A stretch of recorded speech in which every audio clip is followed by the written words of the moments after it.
SITয়ে তদন্ত কৰি যিসমূহ অভিযোগ আনিছে, হত্যাৰ অভিযোগ আনিছে, গতিকে হত্যাকাৰীয়ে শাস্তি পাব লাগিব, সেইটো খাটাং কথা। আৰু সেই অভিযোগসমূহ তথ্য প্ৰমাণ সহকাৰে আদালতত সাব্যস্ত হ'ব লাগিব।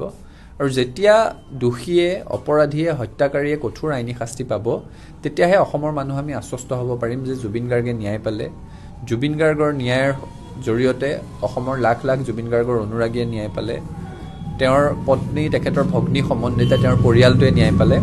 আৰু সেই ন্যায় নোপোৱালৈকে জাতিটোৰ বুকুত জ্বলি থকা জুইকুৰা নিৰ্বাপিত নহয়। সেই কথাটো তেখেতৰ পৰিয়ালেও কৈছে, আমিও কৈছোঁ। জুবিন গাৰ্গৰ শেষ মুহূৰ্তত যিসকল লোক তেখেতৰ সৈতে আছিল, যিবোৰ ভিডিঅ' ৰাজহুৱা হৈছে, সেই ভিডিঅ'বোৰত আমি দেখিছোঁ যে প্ৰাণৰ শিল্পীগৰাকী পানীত ডুবি উশাহৰ কাৰণে কষ্ট কৰি থকাৰ সময়ত ইয়তত কিছুমানে হাঁহি খিকিন্দালি কৰি আছিল।